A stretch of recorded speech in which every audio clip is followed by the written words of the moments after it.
પાટણ નગરના 1280માં સ્થાપના દિવસ નિમિત્તે અખિલ ગુજરાત રાજપૂત યુવા સંઘ દ્વારા વીરાંજલિ સમારોહનું આયોજન કરાયું હતું।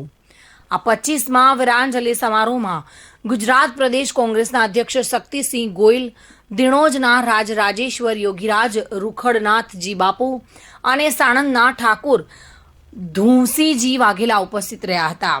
કાર્યક્રમમાં ક્ષત્રિય સમાજના દાતા પરિવારો અને વીરાંજલિ કાર્યક્રમના સ્થાપક વડીલોનું વિશેષ સન્માન કરવામાં આવ્યું હતું। સમારોહમાં રાજપૂત સમાજની દીકરીઓએ તલવાર રાજની પ્રસ્તુતિ કરી ઉપસ્થિત સૌને મંત્રમુગ્ધ કર્યા હતા। શક્તિસિંહ ગોહિલે પોતાના સંબોધનમાં પાટણના ઐતિહાસિક શાસનકાળને યાદ કર્યો હતો। તેમણે જણાવ્યું હતું કે તત્કાલીન શાસકોએ વિવાદોને સંવાદથી ઉકેલવાનો અભિગમ અપનાવ્યો હતો। જૈન અને હિન્દુ ધર્મ વચ્ચે એક સૂત્રતા જાળવી રાખવામાં આવી હતી।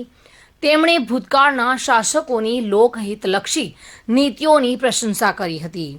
મહંત રાજરાજેશ્વર યોગીરાજ રૂખડનાથજી બાપુએ કાર્યક્રમમાં આશીર્વચન પાઠવ્યા હતા અને સમગ્ર કાર્યક્રમ દરમિયાન પાટણના ગૌરવશાળી ઇતિહાસને યાદ કરવામાં આવ્યો હતો। જોકે ભવિષ્યમાં પણ એ જ માર્ગે આગળ વધવાનો સંકલ્પ વ્યક્ત કર્યો હતો। વર્ષો સુધી રાજધાની એ પાટણ રહી અને પાટણનો એક ભવ્ય ઇતિહાસ રહ્યો। ગુજરાત માટેનો સુવર્ણકાળ એ ઇતિહાસકારોએ લખ્યું છે કે જ્યારે પાટણ રાજધાની હતી, ચાવડા અને સોલંકી વંશજોની સત્તા હતી ત્યારે રહ્યું। અને ખૂબ આનંદ છે કે આજે 1280મો પાટણ નગરનો સ્થાપના દિવસ છે, ત્યારે આ સ્થાપના દિવસના કાર્યક્રમમાં ઉપસ્થિત રહેતા ખૂબ આનંદ અને ગૌરવ થયું। ઇતિહાસના પાનાઓ ઉથલાવીએ તો એ વખતની રાજસત્તાએ સેવાની સાધના કરી હતી। કોઈ પણ પ્રકારના બે વિચાર ઊભા થાય તો એ વિવાદને સંઘર્ષથી નહીં, સંવાદથી ઉકેલવાનો એક અભિગમ રાખ્યો। રાજ્યમાં જનતાની વચ્ચે ધર્મના નામે વિવાદ ન થાય। જૈન ધર્મ અને હિન્દુ ધર્મ એ બંનેના વચ્ચે એક સૂત્રતા જળવાય અને બે ધર્મના કારણે જનતા વચ્ચે ભેદભાવ ન થાય, એ પણ એ વખતના રાજ્યના સત્તાધીશોએ જોયું।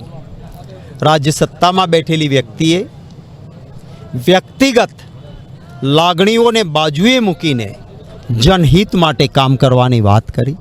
સલાહકારો હામાં હા કરે એવા નહીં, સારું સારું બોલે એવા નહીં, સાચું સાચું બોલે એવા સલાહકારો રાખ્યા।